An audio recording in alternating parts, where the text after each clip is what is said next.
പക്ഷേ 2-3 ദിവസമായി വലിയ ഒരു വെളിച്ചം എനിക്ക് കിട്ടുന്നില്ലല്ലോ. എല്ലാത്തിനും ഒരുങ്ങിയിരിക്കുക. ഇപ്പോൾ ആരോടും അത് പറയണ്ട, പ്രാർത്ഥനയിൽ സ്വന്തം എന്ന് പറഞ്ഞ് തിരുമേനി ഒപ്പിട്ടിട്ടുണ്ട്. പറഞ്ഞ് എങ്ങനെയാണ് ബാബ തിരുമേനിക്ക് അങ്ങനെ ഒരു പ്രവചന വരം? അതുകൊണ്ട് എനിക്ക് ഒരു മുൻകൂർ അദ്ദേഹം മുന്നറിയിപ്പ് തരികയും മറ്റാരോടും പറയരുതെന്നും ആരെയും ദുഃഖിപ്പിക്കരുതെന്നും ഉള്ള ഒരു നിർദ്ദേശത്തോടുകൂടി അങ്ങനെ ഒരു കത്ത് പേഴ്സണലായിട്ട് എഴുതാൻ തിരുമേനിക്ക് തോന്നിച്ചത്.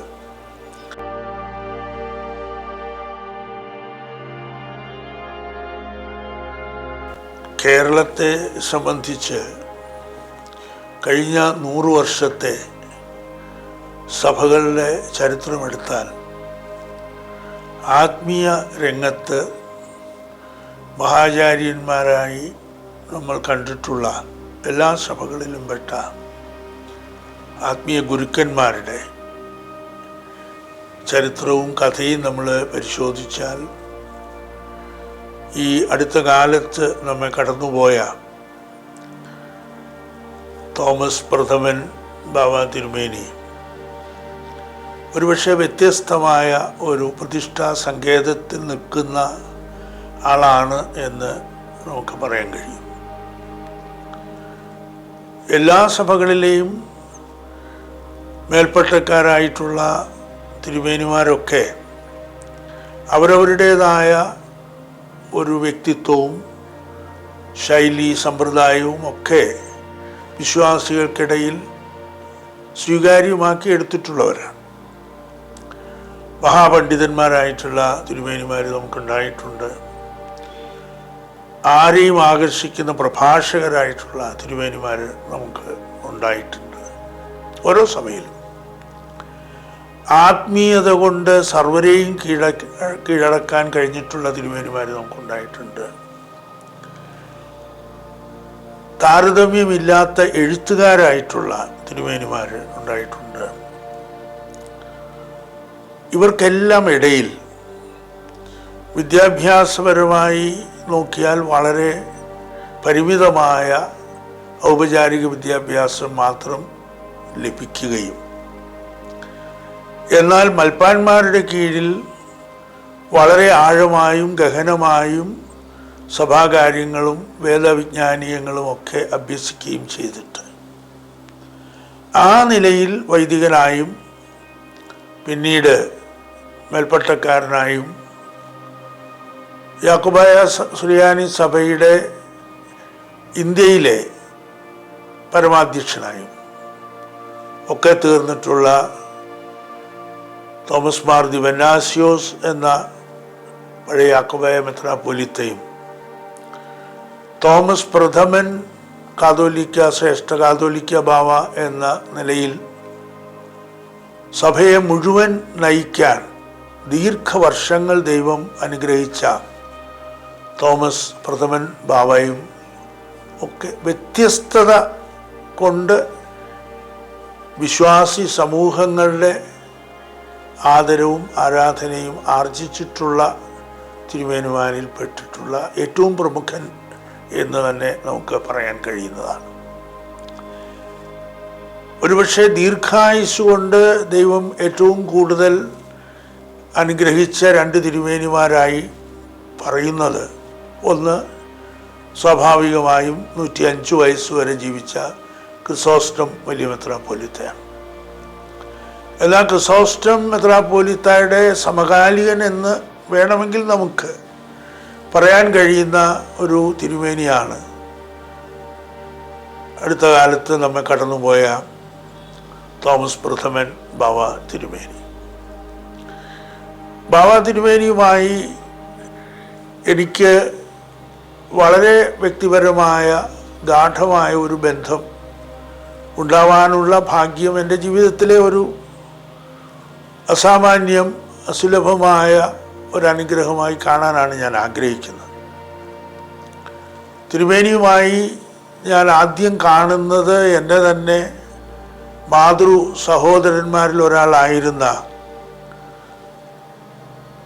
യാക്കോബായ സഭയിലെ തന്നെ ദിവന്നാസ്യോസ് തിരുമേനിയോടൊപ്പം പട്ടമേറ്റ പെരുമ്പള്ളി തിരുമേനി എന്നറിയപ്പെടുന്ന ഗിവർഗീസ് മാർ ഗ്രിഗോറിയോസ് തിരുമേനിയുമായിട്ടുള്ള അടുപ്പത്തിൽ നിന്നാണ്. ഞാൻ ആദ്യകാലത്തൊക്കെ പെരുമ്പള്ളി തിരുമേനിയെ കാണാൻ ചെല്ലുമ്പോൾ പലപ്പോഴും ദിവന്നാസ്യോസ് തിരുമേനിയും അവിടെ ഉണ്ടായിരുന്നു എന്നാണ് ഞാൻ ഓർക്കുന്നത്. അങ്ങനെയാണ് എനിക്ക് തിരുമേനിയുമായിട്ടുള്ളൂ ആത്മബന്ധത്തിന് ആരംഭം കുറിക്കാനിട വന്നത്. പിന്നീട് ഗിവർഗീസ് മാർ ഗ്രിഗോറിയോസ് തിരുമേനി അപ്രതീക്ഷിതമായി കാലം എത്തുന്നതിന് മുമ്പ് കാലം ചെയ്ത അവസരത്തിൽ സ്വാഭാവികമായും സഭയുടെ നേതൃത്വം അഭിവന്യ തോമസ് തിരുമേനിയിലേക്ക് വരികയാണ് ചെയ്തത്. ദിവന്നാസ്യോസ് തിരുമേനി അങ്ങനെ ആദ്യം സഭയുടെ മെത്രാപ്പോലിത്ത എന്നുള്ള നിലയിൽ സഭയെ നയിച്ചു.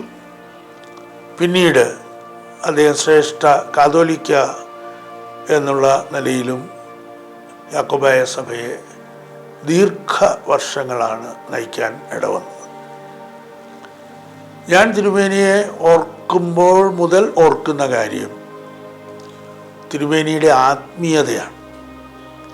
തിരുമേനി ഒരിക്കലും വേദവിജ്ഞാന പാണ്ഡിത്യത്തെപ്പറ്റി ഒരവകാശവാദവും പറഞ്ഞതായി ഞാൻ ഓർക്കുന്നില്ല. എന്ന് മാത്രവുമല്ല, തൻ്റെ പരിമിതമായ ഔപചാരിക വിദ്യാഭ്യാസത്തെപ്പറ്റി ആരോടും എവിടെയും തുറന്നു പറയാൻ തിരുമേനിക്ക് മടിയും ഉണ്ടായിരുന്നിട്ടില്ല. താനൊരു 4ാം ക്ലാസ്സുകാരനാണ്. എന്നിട്ടും ദൈവം തന്നെ ഇടയബാലനെ തിരഞ്ഞെടുത്തതുപോലെ തന്നെ തിരഞ്ഞെടുത്തു എന്നൊക്കെ വളരെ എളിമയോടുകൂടി വിനയത്തോടുകൂടി തിരുമേനി സ്വന്തം ജീവിതത്തെ നോക്കിക്കണ്ടു എന്നുള്ളത് എന്നെ പലപ്പോഴും അത്ഭുതപ്പെടുത്തിയിട്ടുള്ള കാര്യമാണ്. ആ കാലത്താണ് എനിക്ക് തോമസ് പ്രഥമൻ ബാവയുടെ നന്മ,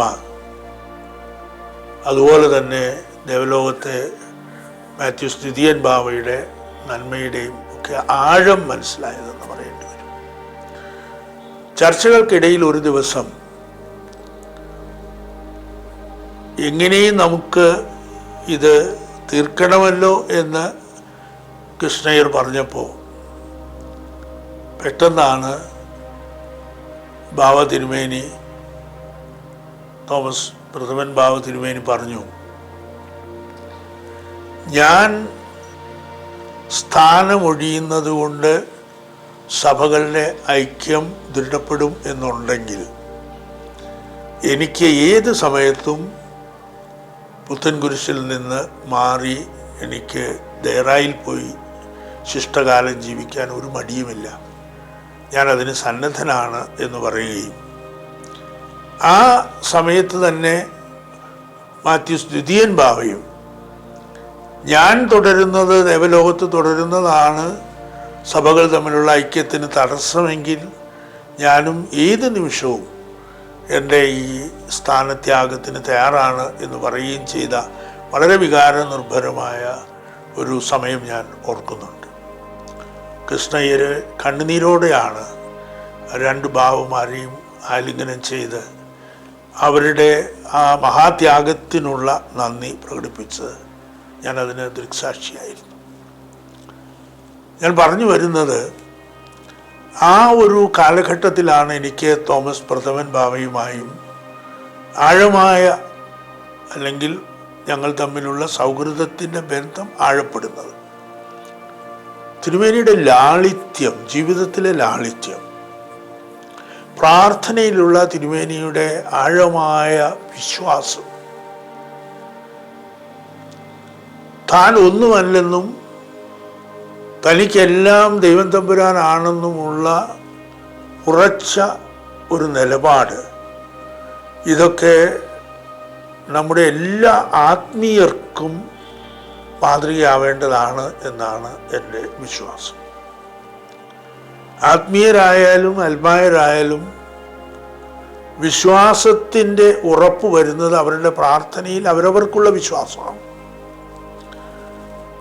ഞാൻ ബാവ തിരുമേനിയിൽ കണ്ട ഒരു സവിശേഷത, ഇതുപോലെ ആത്മാവിൻ്റെ നിലവിളി പോലെ പ്രാർത്ഥനകളെ ദൈവം മുമ്പാകെ സമർപ്പിക്കാൻ കഴിയുന്ന ആത്മീയ മഹാചാര്യന്മാർ നമുക്കിടയിൽ വളരെ അപൂർവമായിരിക്കണം എന്നാണ് എൻ്റെ വിശ്വാസം. സ്വർഗസ്ഥനായ പിതാവേ എന്നുള്ള പ്രാർത്ഥന തിരുമേനി മൈക്കിലൂടെ പുത്തൻകുരിശിലെ മഹായോഗത്തിൽ ഞാൻ പലതവണ പോയി പ്രസംഗിച്ചിട്ടുണ്ട്. പുത്തൻകുരിശ് മഹായോഗത്തിൽ വെച്ച്, സുവിശേഷ യോഗത്തിൽ വെച്ച് തിരുമേനി സുവിശേഷ യോഗത്തിൻ്റെ അവസാന ഭാഗമാകുമ്പോൾ തിരുമേനി തന്നെ സമാപന പ്രാർത്ഥന നടത്തുന്ന ഒരനുഭവം. അവിടെ വന്നിട്ടുള്ളവരെയും അവരുടെ യാത്രകളെയും അകന്നിരിക്കുന്ന അവരുടെ ബന്ധുക്കളെയും ഒക്കെ ഓർമ്മിച്ച് പ്രാർത്ഥിച്ചുകൊണ്ട് തിരുമേനി തൻ്റെ ഈ സമാപന പ്രാർത്ഥന അവസാനിപ്പിക്കുന്നത് സ്വർഗസ്ഥനായ പിതാവേ എന്നുള്ള പ്രാർത്ഥനയും നന്മ നിറഞ്ഞ മറിയമേ എന്നുള്ള, കൃപ നിറഞ്ഞ മറിയമേ എന്നുള്ള പ്രാർത്ഥനയും ചൊല്ലിക്കൊണ്ടാണ്. ഈ രണ്ട് പ്രാർത്ഥനകളും ചെല്ലുമ്പോൾ സ്വരത്തിൽ വരുന്ന മാറ്റം, കണ്ണുനീരോടുകൂടി തിരുമേനി ദൈവം മുമ്പാകെ ഉയർത്തുന്നതായ ഒരു പ്രാർത്ഥനയാണ് എന്ന് കാണുന്ന വിശ്വാസികളെ മുഴുവൻ ബോധ്യപ്പെടുത്താൻ കഴിയുന്ന വൈകാരികമായ ഒരു തീവ്രതയാണ് ഞാൻ ബാബ തിരുമേനിയുടെ പ്രാർത്ഥനകളിലൊക്കെ കേട്ടിട്ടുള്ളത്. അസാമാന്യമായ ആത്മീയ ശക്തിയുടെ ഉടമയായിരുന്നു തിരുമേനി എന്നുള്ളത് ഞാൻ വിശ്വസിക്കുന്ന ഒരു സത്യമാണ്. എൻ്റെ ജീവിതത്തിലെ ഒരു അനുഭവം തന്നെ പറഞ്ഞാൽ, എൻ്റെ മൂത്ത മകളുടെ കുട്ടി, ആദ്യത്തെ കുട്ടി ജനിച്ച സമയത്ത് തന്നെ ഹൃദയ സംബന്ധമായ ഒരു പ്രശ്നമുണ്ടായിരുന്നു. ആ കുട്ടിയുടെ ആയുസ്സിനെ പറ്റിയുള്ള സംശയങ്ങൾ ഡോക്ടർമാർ പറഞ്ഞിരുന്നു. പക്ഷേ എങ്കിലും തൃശ്ശൂർ ഹാർട്ട് ഹോസ്പിറ്റലിൽ 3-4 മാസം ഒന്നിലേറെ സർജറിക്ക് ആ കൊച്ചുകുട്ടി വിധേയായി. ആൻ മേരി എന്നായിരുന്നു ഞങ്ങൾ ആ കൊച്ചിന് പേരിട്ടിരുന്നത്. അപ്പോൾ ഈ കാര്യം അറിഞ്ഞ് 2 ബാവമാരും ഞങ്ങളെ വന്ന് കണ്ട് കുഞ്ഞിനെ ആശീർവദിച്ച് പ്രാർത്ഥിച്ച് എപ്പോഴായാലും എന്നെ കാണുമ്പോൾ ചോദിച്ചിരുന്നതും, ഫോൺ വിളിച്ച് ചോദിച്ചിരുന്നതും ഈ ആൻമേരിയുടെ കാര്യമാണ്. ഞങ്ങൾ പ്രാർത്ഥിക്കുന്നുണ്ടെന്ന് അവർ പറയും. ഒരു തവണ ബാബ തിരുമേനി എന്നെ വിളിച്ച് കുഞ്ഞിന് എങ്ങനെയുണ്ട് എന്ന് ചോദിച്ചു. ഞാൻ പറഞ്ഞു, തിരുമേനി ഡോക്ടർ കോവൂരിൻ്റെ ചികിത്സയിലാണ്, തൃശ്ശൂരാണ്, വളരെ ഭേദമുണ്ടെന്നാണ് ഡോക്ടർ പറയുന്നത്, അധികം താമസിയാതെ ആശുപത്രിയിൽ നിന്ന് പോരാൻ സാധിച്ചേക്കുമെന്ന് ഞാൻ പറഞ്ഞു. അപ്പോൾ എന്നോട് പറഞ്ഞു, കുഞ്ഞൻ ഞാൻ ആൻമേരിക്ക് വേണ്ടി എല്ലാ ദിവസവും പ്രാർത്ഥിക്കുന്നുണ്ട് എന്ന് ഉറപ്പ് പറഞ്ഞു. അങ്ങനെ ഇരിക്കെ തിരുമേനി ഡമാസ്കസിൽ പോയി. ഒരു ദിവസം രാത്രി 12 മണിയായപ്പോൾ പുത്തൻകുരിശിലെ ബാവയുടെ സെക്രട്ടറി എന്നെ വിളിച്ചിട്ട് ചോദിച്ചു, ബാവ ചോദിക്കുന്നു, സാറിനോട് ചോദിച്ചിട്ട് ആൻമേരി എന്ന് തന്നെ അല്ലേ സാറിൻ്റെ കൊച്ചുമകളുടെ പേര് എന്ന് ചോദിച്ചു. അപ്പം ഞാൻ പറഞ്ഞു, അതെല്ലോ അച്ഛാ, തിരുമേനിക്കത് അറിയാമല്ലോ. അതെ, തിരുമേനിക്ക് അറിയാം, പക്ഷേ തിരുമേനി ഒന്നുകൂടി അതൊന്ന് ഉറപ്പിക്കണം എന്ന് പറഞ്ഞു. ഞാൻ പറഞ്ഞു അത് തന്നെയാണ്. ഞാൻ ചോദിച്ചു, എന്താ അച്ഛാ അങ്ങനെ? അല്ല, തിരുമേനി നാളെ ഡമാസ്കസിൽ നിന്ന് കുറച്ച് അകലെയുള്ള 10-100 കിലോമീറ്റർ അകലെയുള്ള മാതാവിൻ്റെ ഒരു തീർത്ഥാടന പള്ളിയിൽ പോയി കുർബാന ചെല്ലുന്നുണ്ട്. അപ്പോൾ സാറിൻ്റെ കൊച്ചുമകളെ അവിടെ പേര് പറഞ്ഞ് പ്രതിഷ്ഠിച്ച് പ്രാർത്ഥിക്കാനാണെന്ന് പറഞ്ഞു. എനിക്ക് പിന്നെ ഒന്നും പറയാൻ സാധിച്ചില്ല, കാരണം അത്രമേൽ ഞാൻ വൈകാരികമായി തിരുമേനി ആ സമയത്തും വിദേശത്തായിരിക്കുമ്പോഴും ഞങ്ങളെ ഓർക്കുകയും ഞങ്ങളുടെ കൊച്ചുമകളെ തിരുമേനിയുടെ പ്രാർത്ഥനകളിൽ ചേർത്ത് പിടിക്കുകയും ചെയ്യുന്നുണ്ടല്ലോ എന്നുള്ള വിചാരത്താൽ എനിക്കും പിന്നീട് ഒന്നും സംസാരിക്കാൻ സാധിച്ചില്ല. തിരുമേനി തിരികെ വന്നു കഴിഞ്ഞ് ഞാൻ പോയി കണ്ടു. തിരുമേനി പറഞ്ഞ് ഞാൻ പ്രാർത്ഥിക്കുന്നുണ്ട്. പക്ഷേ ഇടയ്ക്കിടയ്ക്ക് തിരുമേനി വിളിച്ച് എന്നോട് അന്വേഷിക്കുമായിരുന്നു. അപ്പോഴൊക്കെ പറയും ഭേദമുണ്ട്, താമസിയാതെ വീട്ടിലേക്ക് വിടാമെന്ന് പറയുന്നു. പക്ഷേ ഇടയ്ക്കിടയ്ക്ക് ഓരോ സർജറി ചെറുതായിട്ട് വേണ്ടി വരുന്നുണ്ട്. അങ്ങനെ ഇരിക്കെ ഡോക്ടർ പറഞ്ഞു ഇനിയിപ്പോൾ സർജറിയുടെ ആവശ്യമില്ല, the girl seems to be much better, അപ്പോൾ സാറ് വീട്ടിലേക്ക് പോകാൻ പറ്റും. ഞങ്ങളും അങ്ങനെ സന്തോഷമായിട്ടിരിക്കെ ഞാൻ യൂണിവേഴ്സിറ്റിയിലാണ്. പല ദിവസവും ഇവിടുത്തെ ചുമതലകൾ കഴിഞ്ഞ് 5 മണി കഴിഞ്ഞ് ഞാൻ തൃശ്ശൂർക്ക് പോയി. രാത്രി 10 മണി 11 മണി വരെ തൃശ്ശൂർ ആശുപത്രിയിൽ നിന്നിട്ട് രാത്രിയിൽ മടങ്ങി വന്നാണ് അക്കാലത്തൊക്കെ ജോലി ചെയ്തിരുന്നത്. അങ്ങനെ ഒരു സമയം എൻ്റെ ജീവിതത്തിലും ഒരു ക്രൈസിസ് പീരീഡായിരുന്നു. അപ്പോൾ ഈ തിരുമേനിമാരുടെയൊക്കെ പ്രാർത്ഥന എനിക്ക് വലിയ ബലമായി തോന്നിയിട്ടുള്ള ഒരു അവസരമാണ്, പ്രത്യേകിച്ച് ബാവ തിരുമേനിയുടെ. തോമസ് ബാവ തിരുമേനി അങ്ങനെ ഇരിക്കെ ഒരു ദിവസം എന്നെ വിളിച്ച് ചോദിച്ചപ്പോൾ ഞാൻ പറഞ്ഞു ഈ ആഴ്ച തിരികെ വീട്ടിലേക്ക് വിടും എന്നാണ് ഡോക്ടർ പറഞ്ഞത്. തിരുമേനി പ്രാർത്ഥനയ്ക്കൊക്കെ തിരുമേനി തുടർന്നും പ്രാർത്ഥിക്കണമെന്ന് പറഞ്ഞു. ഇത് കഴിഞ്ഞ് ഒരു 5 ദിവസമോ 6 ദിവസമോ കഴിഞ്ഞപ്പോൾ എനിക്ക് യൂണിവേഴ്സിറ്റിയിൽ ഒരു ഇൻലൻഡാണ്, ഒരു ഇൻലൻഡിൽ മഷിക്ക് തന്നെത്താൻ കൈപ്പടയിൽ എഴുതി doctor Cyriac Thomas vice chancellor MG university Kottayam എന്ന് പറഞ്ഞിട്ട് പേഴ്സണൽ എന്ന് അതിൻ്റെ മുകളിൽ തിരുമേനി എഴുതിയിരുന്നു. അതുകൊണ്ട് സെക്രട്ടറി ഒന്നും പൊട്ടിക്കുകയില്ലല്ലോ. തിരുമേനിയുടെ ബുദ്ധിയാണ് ഞാൻ പറഞ്ഞത്. തിരുമേനി ഇങ്ങനെയൊക്കെ ആണെങ്കിലും തിരുമേനിക്ക് പ്രായോഗികമായി കാര്യങ്ങൾ നന്നായി ഗ്രഹിക്കാൻ കഴിഞ്ഞിരുന്നു എന്നുള്ളതാണ്. പേഴ്സണൽ എന്ന് മാർക്ക് ചെയ്ത് വൈസ് ചാൻസലർക്ക് എഴുതിയാൽ അത് വൈസ് ചാൻസലറുടെ സെക്രട്ടറി ഒരു രജിസ്ട്രാറോ ഒന്നും തുറക്കുകയില്ല എന്നും അത് നേരിട്ട് എത്തും എന്നുള്ള ബോധ്യം. അപ്പോൾ അതുകൊണ്ട് സെക്രട്ടറി രാവിലെ മെയിൽ കൊണ്ട് തന്നപ്പോൾ എന്നോട് പറഞ്ഞു പേഴ്സണൽ എന്ന് മാർക്ക് ചെയ്തത് ഞാൻ പൊട്ടിച്ചിട്ടില്ല സാർ എന്ന് പറഞ്ഞ്.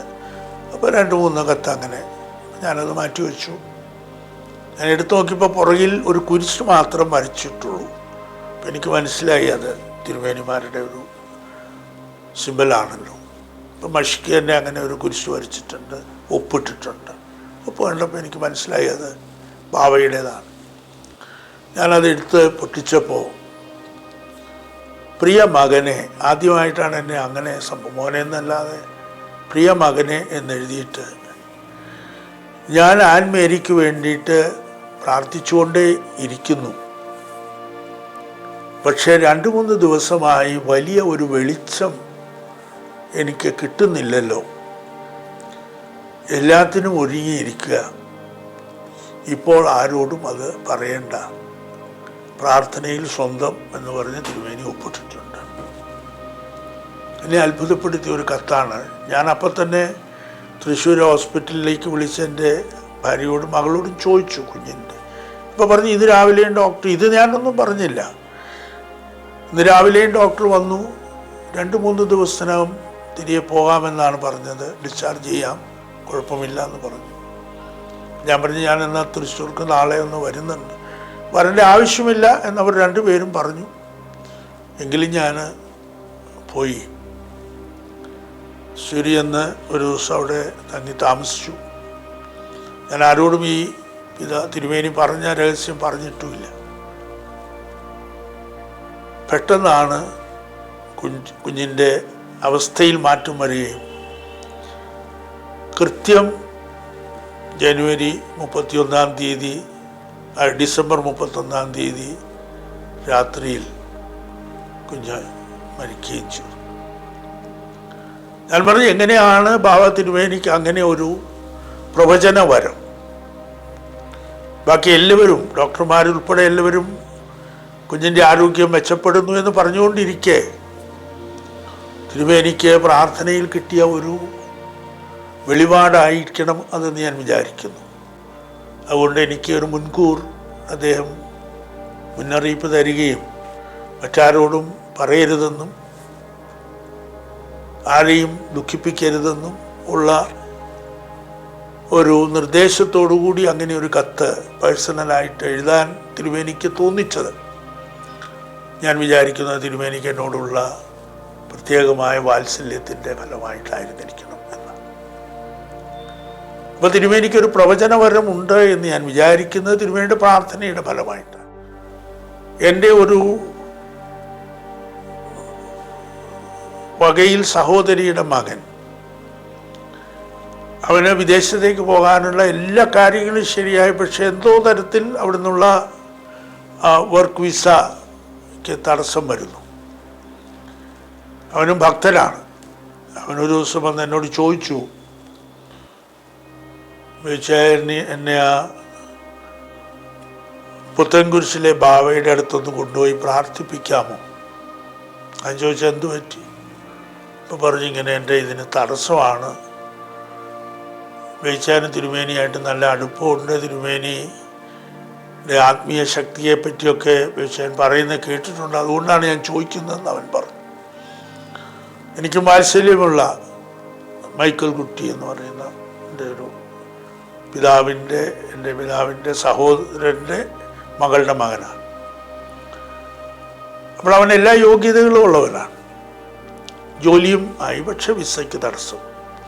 അപ്പോൾ ഞാൻ പറഞ്ഞു, നാളെ തന്നെ നമുക്ക് പോയേക്കാം. ഞാൻ വിളിച്ചു ചോദിച്ചിട്ട് തിരുമേനിയുടെ അടുത്ത് അവനെയും കൊണ്ട് പോയി. ഞാൻ തിരുമേനിയോട് പറഞ്ഞു, ഇങ്ങനെ ഒരു തടസ്സമാണ് തിരുമേനി പ്രാർത്ഥിച്ചാൽ ആ തടസ്സം മാറുമെന്ന അവന് വിശ്വാസമുണ്ട്. എന്നിട്ട് ചിരിച്ചിട്ട് ഞാൻ പറഞ്ഞു, എനിക്കും വിശ്വാസമുണ്ട്. തിരുമേനി ചിരിച്ചിട്ട് അവനോട് മുട്ടയെ നിൽക്കാൻ പറഞ്ഞു. തിരുമേനി 2 കൈകളും അവൻ്റെ തലയിൽ കൈവച്ച്, എനിക്ക് പോലും കരച്ചിൽ വരുന്ന രീതിയിലുള്ള ഒരു പ്രാർത്ഥനയാണ് തിരുമേനി ദൈവമുമ്പാകെ നിലവിളിച്ച് നടത്തിയ ഒരു പ്രാർത്ഥന. എന്നിട്ട് അവൻ്റെ പിടിച്ചെഴുന്നേൽപ്പിച്ച് ചേർത്ത് നിർത്തിയിട്ട് പറഞ്ഞു, എല്ലാ തടസ്സങ്ങളും മാറും, നിനക്ക് ജോലിക്ക് പുറത്തു പോകാൻ സാധിക്കും എന്ന് മാത്രം പറഞ്ഞ് അനുഗ്രഹിച്ചു. 3-ാം ദിവസമാണ് അവന് ഫൈനൽ ഓർഡർ, എല്ലാ തടസ്സങ്ങളും മാറ്റി പോകാനും ടിക്കറ്റും അവന് വന്നു. ഇത് എൻ്റെ പേഴ്സണൽ, ഈ 2 കാര്യങ്ങളും ഞാൻ എൻ്റെ വ്യക്തിപരമായ അനുഭവത്തിൽ, തിരുമേനിയുമായിട്ടുള്ള ബന്ധത്തിൽ എനിക്കുണ്ടായിട്ടുള്ള അനുഭവങ്ങളുടെ അടിസ്ഥാനത്തിൽ ഞാൻ പറയുന്നതാണ്. ദൈവത്തിലും പരിശുദ്ധ മറിയത്തിലുമുള്ള അപാരമായ ആഴമായ വിശ്വാസം. മാതാവിനോട് പ്രാർത്ഥിക്കാതെ തിരുമേനി ഒരു പ്രാർത്ഥനയും അവസാനിപ്പിച്ചതായി ഞാൻ കണ്ടിട്ടില്ല. ആളുകളെ ഓർമ്മിക്കാനും അവരുടെ പേരുകൾ ഓർമ്മിക്കാനും അവരുടെ പശ്ചാത്തലത്തെ അറിഞ്ഞ് അവരോട് സംവദിക്കാനും തിരുമേനിക്കുണ്ടായിരുന്ന അപാരമായ ഒരു കഴിവ്. പ്രഭാഷണങ്ങളിൽ തിരുമേനി 4-ാം ക്ലാസ് വരെ പഠിച്ച ഒരാൾ എങ്ങനെയാണ് മലയാള ഭാഷയിൽ ഇത്ര മനോഹരമായും ഹൃദ്യമായും ആളുകളുടെ ഹൃദയങ്ങളെ സ്പർശിക്കുന്നത് പോലെയും പ്രസംഗിക്കുന്നത് നമ്മളെ അത്ഭുതപ്പെടുത്തുന്ന തരത്തിലുള്ള പ്രഭാഷണ വൈദഗ്ധ്യം, ഇതെല്ലാം തിരുമേനിയിൽ നമ്മൾ കണ്ടുകൊണ്ടിരുന്നതാണ്. തിരുമേനിക്ക് കൂടുതൽ ദിവസങ്ങൾ ഉപവാസ ദിവസങ്ങളായിരുന്നു എന്നാണ് ഞാൻ മനസ്സിലാക്കിയത്. എൻ്റെ അറിവിലും അനുഭവത്തിലും ഞാൻ മനസ്സിലാക്കിയിട്ടുള്ളതാണ്. മിക്ക ദിവസങ്ങളിലും തിരുമേനി ഉപവാസമാണ്, കട്ടൻ ചായ വല്ലതും കുടിച്ചെങ്കിലായി. അപ്പോൾ തിരുമേനിയുമായിട്ടുള്ള എൻ്റെ ദീർഘവർഷങ്ങളിലെ ആഴപ്പെട്ട ഈ ആത്മസൗഹൃദത്തിൻ്റെ ഫലമായി എനിക്ക് ലഭിച്ചത് നിത്യമായി എനിക്ക് വേണ്ടിയിട്ട് പ്രാർത്ഥിക്കുന്ന ഒരു തിരുമേനിയായിരുന്നു. എപ്പോൾ കണ്ടാലും എല്ലാവരുടെയും കാര്യം പേരെടുത്ത് പറഞ്ഞ് ഓരോരുത്തരെ കുറിച്ചും അന്വേഷിക്കുന്ന തിരുമേനിയുടെ വാത്സല്യത്തിൻ്റെ അളവില്ലായ്മ. എപ്പോൾ കണ്ടാലും തിരുമേനി ചെയ്യുന്ന ആതിഥ്യ മര്യാദകൾ, തിരുമേനി ഒന്നും കഴിക്കുന്നില്ലെങ്കിലും ചെല്ലുന്നവരെ കഴിപ്പിക്കാനുള്ള തിരുമേനിയുടെ പ്രത്യേകമായ താല്പര്യം. വെട്ടിക്കൽ സെമിനാരിയിലെ ഒരു കോൺവെക്കേഷന് തിരുമേനി എന്നെ വിളിച്ചിരുന്നു. തിരുമേനിയാണ് അത് ചെയർ ചെയ്യുന്നത്. അപ്പോൾ തിരുമേനി വേറെ 2 തിരുമേനിമാരും കൂടി അവിടെ അന്ന് ഉണ്ട്, വൈദികരാകാൻ പോകുന്നവർ. തിരുമേനി അവരോട് പറഞ്ഞ ഒരു അനുഭവമാണ്. തിരുമേനി പറഞ്ഞു, നിങ്ങളൊക്കെ ഇപ്പോൾ എന്നെ കാണുമ്പോൾ വിചാരിക്കും, തിരുമേനി ബെൻസ് കാറിലാണല്ലോ യാത്ര ചെയ്യുന്നത്. ഞാൻ ഈ ബെൻസ് കാറിൽ യാത്ര ചെയ്യുന്നതിൻ്റെ മുമ്പുള്ള ഒരു കാലം നിങ്ങൾ ഓർമ്മിക്കാനുണ്ട് എന്ന് പറഞ്ഞിട്ടാണ് തിരുമേനി പറഞ്ഞത്. തിരുമേനി വൈദികനായിരിക്കെ ഞായറാഴ്ചകളിൽ അന്ന് ഒന്നിൽ കൂടുതൽ പള്ളികളിൽ തിരുമേനിക്ക് കുർബാനയ്ക്ക് പോകേണ്ടി വരുമായിരുന്നു. അപ്പോൾ തിരുമേനി പോകേണ്ട ഒരു സ്ഥലത്ത് തിരുമേനിക്ക് മിഷൻ ചാർജുകൾ ഉള്ള വൈദികൻ എന്നുള്ള നിലയിലാണ്. അപ്പോൾ തിരുമേനി പറഞ്ഞ അന്ന് സൗകര്യങ്ങളൊന്നുമില്ല. അപ്പോൾ ചെറിയ പള്ളിയാണ്, കുരിശുപള്ളി പോലെയുള്ളിടത്താണ് കുർബാന, 2-3 കുർബാന ഒരു ദിവസം ചെല്ലണം. തിരുമേനി പറഞ്ഞു, തിരുമേനി തലേന്ന് രാത്രി നടന്നു വേണം, അവിടെ അത് ഉൾനാടൻ പ്രദേശമാണ്, ബസ്സൊന്നുമില്ല. ബസ്സിൽ ചെന്ന് ഇറങ്ങിയിട്ട് 3-4 കിലോമീറ്റർ നടന്നിട്ട് ചെന്ന് അവിടെ ഒരു പ്രൈമറി സ്കൂളാണ് ആ പള്ളിയോട് ചേർന്നുള്ളത്. ആ പ്രൈമറി സ്കൂളിലെ ബെഞ്ച് അടുപ്പിച്ചിട്ടിട്ട് ഒരു ഷീറ്റ് വിരിച്ച് തിരുമേനി അതിൽ കിടന്ന് ഉറങ്ങിയിട്ട് രാവിലെ അതിന് തൊട്ടടുത്തുള്ള ഒരു വീട്ടിൽ, തിരുമേനിയുടെ തന്നെ സഭയിൽപ്പെട്ട ഒരാളുടെ വീട്ടിൽ പോയി ഒരു ബ്ലാക്ക് ടീ ഒക്കെ കഴിച്ച് വേറൊന്നും കഴിക്കാൻ പറ്റുന്നില്ല. അത് കഴിഞ്ഞിട്ട് 2 മണിക്കൂർ കഴിഞ്ഞാണ് തിരുമേനി അവിടെ കുർബാന ചൊല്ലി പിന്നീട് അടുത്ത സ്ഥലത്തേക്ക് പോകുന്നു. തിരുമേനി പറഞ്ഞു, ഒരു തവണ ഈ കുർബാന കഴിഞ്ഞിട്ട് തിരുമേനി ഖര പദാർത്ഥങ്ങൾ എന്തെങ്കിലും കഴിക്കൂ. അപ്പോൾ തിരുമേനി നടന്ന് അങ്ങനെ പോകുമ്പോൾ വല്ലാതെ തിരുമേനിക്ക് ക്ഷീണം തോന്നി. തിരുമേനി ഒരു വീടിൻ്റെ അടുത്തുള്ള ഒരു മതിലിൻ്റെ ചേർന്നിങ്ങനെ ഇരുന്നു.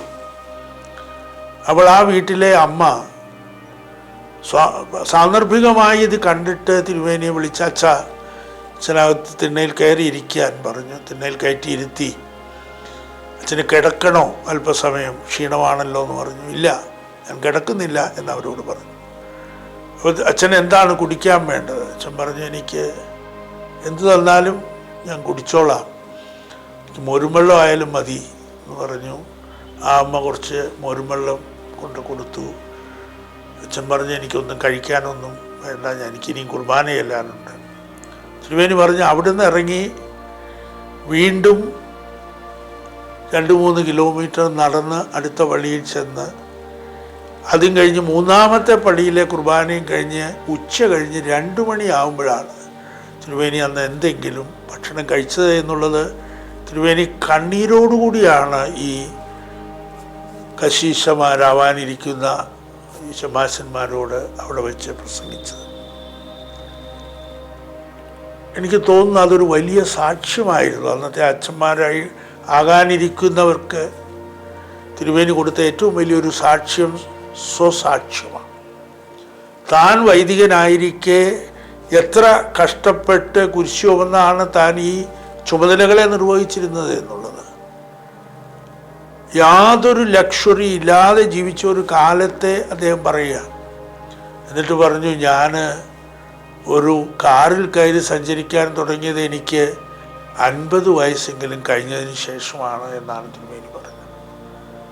അന്ന് തിരുമേനി കണ്ണീരോടുകൂടി തിരുമേനിയുടെ പട്ടിണിയെക്കുറിച്ച്, ദാരിദ്ര്യത്തെക്കുറിച്ച്, കയ്യിൽ പൈസ എടുക്കാനില്ലാത്ത ഒരു ബസ് കൂലിക്ക് പോലും പണമില്ലാതിരുന്ന ഒരു കാലത്തെപ്പറ്റി തിരുമേനി തൻ്റെ പുതിയ തലമുറയിലെ വൈദികരാവാനുള്ളവരോട് പറഞ്ഞതായിരുന്നു. എനിക്ക് തോന്നുന്നു ഏത് കോൺവൊക്കേഷൻ അഡ്രസ്സിനേക്കാളും ഏറ്റവും ഫലപ്രദമായ ഒരു പ്രഭാഷണം അതായിരുന്നു എന്ന് ഞാൻ വിചാരിക്കുന്നു. തിരുമേനി ഇത്രമേൽ വികാരഭരിതനായി മറ്റൊരു പ്രസംഗവും നടത്തിയതായി ഞാൻ കേട്ടിട്ടില്ല. അപ്പോൾ എങ്ങനെയാണ് ഒരു സഭയുടെ തലവൻ ആ സഭയിൽ പൗരോഹിത്യം സ്വീകരിക്കാനുള്ളവരെ സ്വന്തം ജീവിതത്തിലെ ത്യാഗത്തിൻ്റെയും കടപ്പാടിൻ്റെയും ദാരിദ്ര്യത്തിൻ്റെയും ഉപവാസത്തിൻ്റെയും പ്രാർത്ഥനയുടെയും ഒക്കെ ഉദാഹരണങ്ങൾ പറഞ്ഞ് അവരെ ബോധ്യപ്പെടുത്തിയതെന്ന് ഞാനിപ്പോഴും എൻ്റെ മനസ്സിൽ ഓർക്കുന്നുണ്ട്. കാരണം തിരുമേനി അവസാനം പ്രസംഗം പറഞ്ഞ് അവസാനിപ്പിക്കുമ്പോഴേക്കും എൻ്റെ മുമ്പിലിരുന്ന ആ നവവൈദികരാവാനുള്ളവരുടെ സദസ്സ് മുഴുവൻ കരയുകയായിരുന്നു എന്നുള്ളത് ഞാനിപ്പോഴും എൻ്റെ മനസ്സിൽ ഓർമ്മിക്കുന്ന ഒരു ചിത്രമാണ്. ഇങ്ങനെ ഒരു മഹാപുരോഹിതനെ നമ്മൾ വേദപുസ്തകത്തിലൊക്കെ മഹാപുരോഹിതരെന്ന് പറയുമ്പോൾ നമുക്ക് മറ്റൊരു ചിത്രമാണ്. ഇതുപോലെ പ്രാർത്ഥിക്കുന്ന, ഇതുപോലെ ഉപവസിക്കുന്ന, ഇതുപോലെ വിശ്വാസികളെ ചേർത്ത് നിർത്തിയ, എന്നും സമാധാനത്തിനു വേണ്ടി ആഗ്രഹിച്ച് പ്രാർത്ഥിച്ച്, എന്നാൽ തൻ്റെ നിലപാടുകളിലുള്ള തൻ്റെ ദാർഢ്യത്തെ ഒരു മയവും കൂടാതെ വ്യക്തമാക്കി ഒരായുസ് മുഴുവൻ ഒരു സഭയുടെ കാവൽക്കാരനായും കാവൽ മാലാഖയായും ആ സഭയുടെ നായകനായും ഇടയനായും ആ സഭയുടെ പരമോന്നതനായ, നാട്ടിലെ പരമോന്നതനായ മേലധ്യക്ഷനായും ഒക്കെ ജീവിച്ച് അവസാന നിമിഷം വരെയും പ്രാർത്ഥനയിലൂടെ മാത്രം കടന്നുപോയി അവസാനം നമ്മളെയും കടന്നുപോയ ഒരു മഹാ ആത്മീയനായ ആളെയാണ്. ആത്മീയതയുടെ പാരമ്യത്തിൽ സ്വജീവിതത്തെ പരിവർത്തനം ചെയ്യിച്ച ഒരു മഹാപുരോഹിതനായ തിരുമേനിയാണ് നമ്മളിപ്പോൾ തോമസ് പ്രഥമൻ ബാവയെ അനുസ്മരിക്കുന്നതെന്ന് ഞാൻ വിചാരിക്കുന്നു. ബാവയെപ്പോലെ ബാവ മാത്രമേ ഉണ്ടായിട്ടുള്ളൂ. ബാവയെപ്പോലെ ഇനി മറ്റൊരു ആത്മീയനും കേരളത്തിലുണ്ടാകും എന്ന് ഞാൻ ധൈര്യപ്പെടുന്നില്ല. കാരണം അതുപോലെ ദൈവം മുമ്പാകെ സർവ്വതും സമർപ്പിച്ച് ദൈവത്തിൽ മാത്രം ആശ്രയിച്ച് നിരന്തരമായ ഉപവാസത്തിലും പ്രാർത്ഥനയിലൂടെ തന്നെയും തൻ്റെ സഭയെയും കൈപിടിച്ച് നടത്തിയിരുന്ന മഹാത്മാവ് എന്ന് നമുക്ക് പറയാവുന്ന, വിശുദ്ധ പദവിയിൽ നമുക്ക് കാണാൻ കഴിയുന്ന ഒരു ആത്മീയ മഹാപുരോഹിതൻ്റെ ഓർമ്മയിലാണ് ഞാനും നിങ്ങളും ഈ ദിവസങ്ങളൊക്കെ കഴിച്ചുകൂട്ടിയത്. തിരുമേനിയുടെ 40ാം ചരമദിനം വരുമ്പോൾ എനിക്ക് തോന്നുന്നു കരയാതെ പോകാൻ ആർക്കും സാധിക്കില്ല. നഷ്ടത്തിൻ്റെ ആഴം ഓർക്കുമ്പോൾ തിരുമേനിക്ക് 95 വയസ്സാവുമ്പോഴും നമുക്കറിയാം തിരുമേനിയിലെ fire, the spiritual fire was burning. അത് ആളിക്കത്തിക്കൊണ്ടാണ് ഇരുന്നത് എന്നുള്ള ദൃഢമായ വിശ്വാസം തിരുമേനി അറിയാവുന്ന സർവർക്കുമുണ്ട്. ദൈവം തമ്പുരാൻ തിരുമേനിയെ ഒരു തടസ്സവുമില്ലാതെ സ്വർഗത്തിലേക്ക് പ്രവേശിപ്പിച്ചിട്ടുണ്ട് എന്ന് നമുക്കെല്ലാവർക്കും അറിയാം. തിരുമേനി അറിയാവുന്ന എല്ലാവർക്കും അറിയാം. തിരുമേനിയെ എങ്കിലും നമ്മൾ തിരുമേനിയുടെ ഓർമ്മയിൽ ദൈവം മുമ്പാകെ തിരുമേനിയെ സമർപ്പിച്ച് പ്രാർത്ഥിക്കാം. തിരുമേനിയുടെ അനുഗ്രഹങ്ങൾ, സ്വർഗീയ മാധ്യസ്ഥം എനിക്ക് നിങ്ങൾക്കും എന്നും കാവലും ബലവും ശക്തിയുമാകുമാറാകട്ടെ എന്ന് ഞാനും വളരെ വിനയത്തോടെ സ്നേഹത്തോടെ പ്രാർത്ഥിക്കുന്നു. നമസ്കാരം.